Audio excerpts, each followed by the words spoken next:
tacos with poblano onion compote. Oh.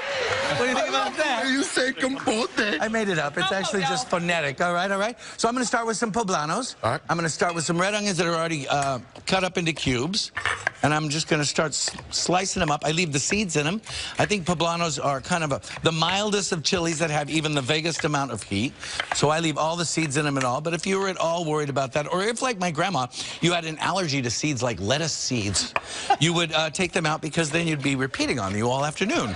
You ever talk to my grandma? Nothing worse than repeating side potato. That is exactly right. If you talk to Ain't Grandma that right, Carla?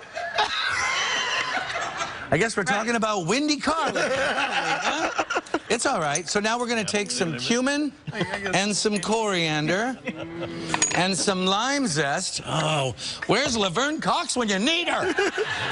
All right, I'm just going to get this lime zest in there, and then we're going to cook it right on top of the grill because there's no reason to go back in the house and find that your dog's already mauling stuff in the refrigerator.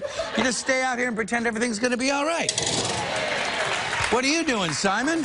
All right, Patels. Well, so I took the lemons and the limes and I sliced them up very thin.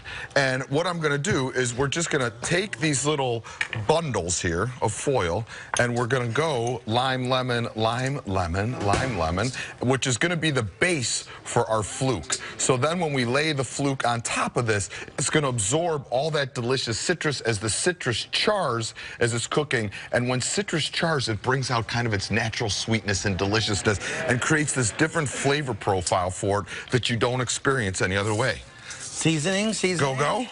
Oil. One of the nice things about this is you put it on the hottest part of the grill. When those cook, you take them out and you actually eat them because they're so fully cooked all the way through, which is kind of fantastic. And fluke is one of those great fishes. It's very seasonal. It's very seasonal right now, which keeps it on the cheaper side of things. I think it's a great fish if you're trying to get into fish. Like a lot of people are like, I got to eat more fish. Right. And they don't even like fish. Yeah, and not too fishy. Right, and then they start out with salmon and they're like, wow, you know, like because it's a strong, oily fish. Fluke is very mild and delicious on the grill, roasted, sautéed. Like that. And if you're from Long Island particularly, it's like $2 a pound Right now. It is so good because it's so plentiful. Again, back to the whole idea of market supply and demand. Wouldn't you say, Simon? I would think that's... When there's a lot of something around, it doesn't cost much, and it happens to be even better because it's fresher. All right. So what are you going to do there? Olive oil on top. Do you want to put some of the compote on? That's all I could think about, All right, Simon. compote up, little buddy. Now we take that compote, and this makes for a fragrant steam bath into which the fluke will live while it spends its last breathing moments. I think those have passed. Yeah.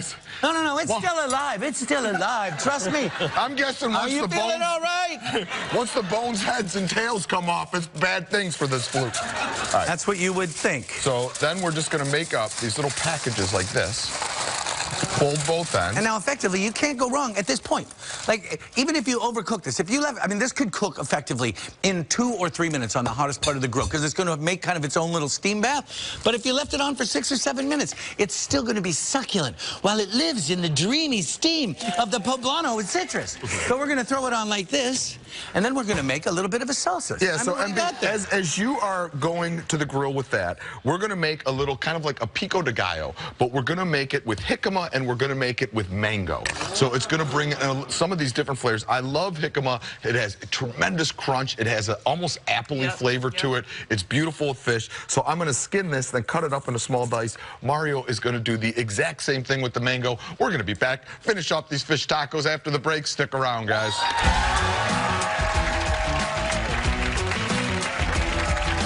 Welcome back. Simon and I are grilling and chilling right now because we're whipping up a super fast, super flavorful dish perfect for any summer soiree, grilled fluke tacos with poblano compote. We're just about ready to dig in. Here's what we've done so far. I made the compote by mixing onions, cumin, coriander, olive oil, and the poblano chilies. I cooked it for a little bit on the grill. Then we mixed all that together. Then we took lemons and limes. We put it on the base of this. And look at what happens. We put the fluke, but you could use any delicious fish.